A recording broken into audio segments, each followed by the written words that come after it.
Pregnancy ടൈമിൽ കഴിക്കാൻ പാടില്ലാത്ത ഫ്രൂട്ട്സ് നമുക്ക് ഏകദേശം ഒരു ധാരണയുണ്ട്. പക്ഷെ ഏതൊക്കെ ഫ്രൂട്ട്സ് ആണ് നമ്മൾ കഴിക്കേണ്ടത്?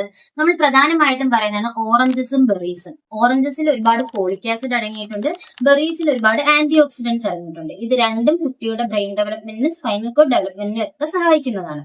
മൂന്നാമതായിട്ട് പറയുന്നതാണ് നമ്മൾ ആപ്പിൾ. ആപ്പിൾ എന്ന് പറയുമ്പോഴത്തേക്കും കുട്ടിയുടെ ലങ് ഫംഗ്ഷനിലും ആസ്മ പോലുള്ള റിസ്കുകളിൽ നിന്നും ഒഴിവാക്കാൻ സഹായിക്കും. പിന്നെ പറയുന്ന ഒരു ഫ്രൂട്ടാണ് ബനാന. ബനാന നമ്മൾ പ്രഗ്നൻസി ടൈമിൽ കഴിക്കുമ്പോൾ ബനാനയിൽ റിച്ച് ആയിട്ട് പൊട്ടാസ്യത്തിന്റെ കണ്ടന്റ് ഉണ്ട്. അതുകൊണ്ട് തന്നെ എന്താണ് പ്രഗ്നൻസി ടൈമിലുള്ള പ്രഗ്നൻസി ക്രാംസ്, ആ ഒരു പിടുത്തം അല്ലെങ്കിൽ ആ ഒരു വേദനയൊക്കെ കുറയ്ക്കാൻ ബനാന സഹായിക്കും. പിന്നെ ഉള്ളതാണ് കിവി, അവക്കാഡോ, പീച്ചസ്, മാംഗോസ്. ഇതുപോലത്തുള്ള ഫ്രൂട്ട്സ് എല്ലാം എന്താണ് നമുക്ക് പ്രഗ്നൻസി ടൈമിൽ കഴിക്കാം. ഇതിനകത്തെല്ലാം ഒരുപാട് ഫൈബേഴ്സും അതുപോലെ തന്നെ വൈറ്റമിൻസും ഒക്കെ അടങ്ങിയിട്ടുള്ള ഫ്രൂട്ട്സ് ആണ്. ഇതെല്ലാം നമ്മളെ ഇമ്മ്യൂണിറ്റി, പ്രതിരോധ ശേഷിക്കും ബാക്കിയുള്ള കാര്യങ്ങൾക്കും എല്ലാം സഹായിക്കുന്നതായിരിക്കും.